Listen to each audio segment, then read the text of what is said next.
తిరుమల శ్రీవారి ప్రసాదాల్లో కల్తీకి ఏమాత్రం ఆస్కారం లేకుండా టీటీడీ పకడ్బందీ చర్యలు ప్రవేశపెట్టబోతోంది. ప్రధానంగా లడ్డు, అన్నప్రసాదాల్లో వినియోగించే నెయ్యిలో కల్తీని 100% గుర్తించే అధునాతన పరికరాలు తిరుమలలోని టీటీడీ ల్యాబ్కు చేరుకున్నాయి. జర్మనీ నుంచి వచ్చిన 70 లక్షల విలువైన 2 యంత్రాలను నేషనల్ డైరీ డెవలప్మెంట్ బోర్డు టీటీడీకి విరాళమిచ్చింది. వీటి ద్వారా నెయ్యి నమూనాలను పరీక్షించేందుకు ఇప్పటికే సిబ్బందికి ప్రత్యేక శిక్షణ కూడా ఇచ్చారు. దీంతో food safety and standards regulation నిబంధనల ప్రకారం నెయ్యిని పూర్తి స్థాయిలో పరీక్షించే స్థాయికి టీటీడీ ల్యాబ్కు వచ్చింది. ఈ ల్యాబ్ను టీటీడీ త్వరలోనే ప్రారంభించనుండటంతో కల్తీ నెయ్యికి చెక్ పడనుంది.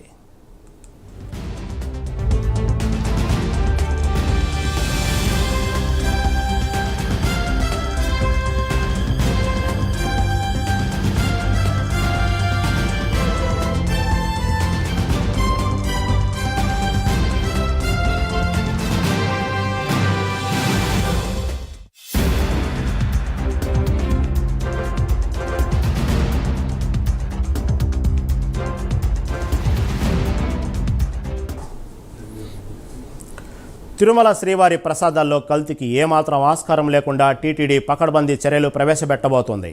ప్రధానంగా లడ్డు, అన్నప్రసాదాల్లో వినియోగించే నెయ్యిలో కల్తీని 100% గుర్తించే అధునాతన పరికరాలను తిరుమలలోని టీటీడీ ల్యాబ్కు చేరుకున్నాయి. జర్మనీ నుంచి వచ్చిన 70 లక్షల విలువైన 2 యంత్రాలను నేషనల్ డైరీ డెవలప్మెంట్ బోర్డు టీటీడీకి విరాళమిచ్చింది. వీటి ద్వారా నెయ్యి నమూనాలను పరీక్షించేందుకు ఇప్పటికే సిబ్బందికి ప్రత్యేక శిక్షణ కూడా ఇచ్చారు. దీంతో food safety and standards regulation నిబంధనల ప్రకారం నెయ్యిని పూర్తి స్థాయిలో పరీక్షించే స్థాయికి టీటీడీ ల్యాబ్కు వచ్చింది. ఈ ల్యాబ్ను టీటీడీ త్వరలోనే ప్రారంభించనుండటంతో కల్తీ నెయ్యికి చెక్ పడనుంది. దీని మీద మరింత సమాచారం మా ప్రతినిధి సునీల్ ఫోన్ అందిస్తారు. రైట్ రహీం, మొత్తం మీద ఏదైతే తిరుమల శ్రీవారి లడ్డూకి సంబంధించి గతంలో కల్తీ జరగడంతో ఏదైతే పూర్తి స్థాయిలో ఈ ల్యాబ్ కు సంబంధించి ప్రధానంగా చర్చలు వచ్చిన పరిస్థితి ఉంది. అంటే గతంలోనే టీటీడీకి సంబంధించి ఈ ల్యాబ్ లేకపోవడంతో ఇక్కడ నుంచి ఈ నెయ్యికి సంబంధించి పరీక్షల కోసం చెన్నైకి తరలించిన పరిస్థితి. అంటే ఇటు టీటీడీలోని ఎందుకు లేదని ప్రశ్న తలెత్తడంతో ఒక్కసారిగా ఎన్డీడీబీఏ మేమే ఈ టీటీడీకి పూర్తిగా విరాళంగా అందించేందుకు మేము సిద్ధంగా ఉన్నాం, దీనికి సంబంధించి ఏర్పాట్లు చేసుకోవాలని చెప్పేసి గతంలోనే తెలిపింది.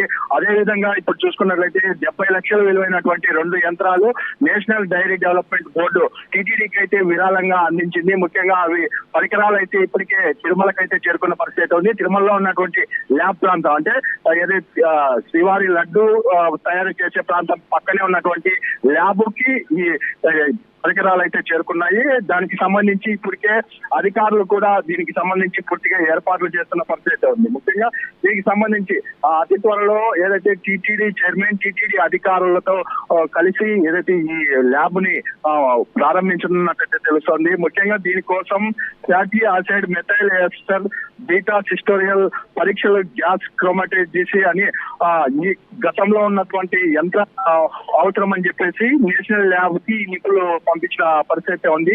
దానికి సంబంధించి అదే విధంగానే పూర్తి స్థాయిలో పరికరాలు ఏదైతే తిరుమలకైతే చేరుకున్నాయి.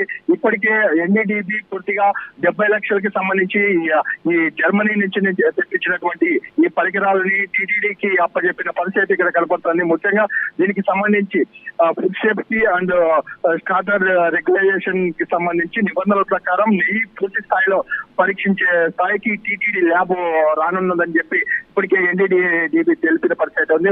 దానికి సంబంధించి అంటే ఏదైతే ఈ కల్తీ నెయ్యికి సంబంధించినటువంటి ఏదైతే అప్పుడు పూర్తి స్థాయిలో వచ్చిన నేపథ్యంలో దీనికి సంబంధించి కొంతమంది టెక్నీషియన్ కూడా మేమే పూర్తిగా వాళ్ళకి ట్రైనింగ్ ఇస్తామని చెప్పి మొదట్లోనే ఎన్డీడీబీ తెలిపిన నేపథ్యంలో ఇప్పటికే దానికి సంబంధించిన ల్యాబ్ లో పరీక్షించేటువంటి నిపుణులకి పూర్తిగా ట్రైనింగ్ ఇచ్చి కూడా ఏదైతే ఈ పరికరాలని అందజేసిన పరిస్థితి ఉంది. దానికి సంబంధించి టెక్నీషియన్లు కూడా పూర్తి స్థాయిలో సిద్ధమయ్యారు. మరి కొద్ది రోజుల్లోనే ఏదైతే శ్రీవారి లడ్డూలో వినియోగించేటువంటి నెయ్యి సంబంధించి ల్యాబ్ పూర్తిగా అందుబాటులోకి రానున్నట్టే తెలుస్తోంది. Rahim, right Sunil, thank you for updates.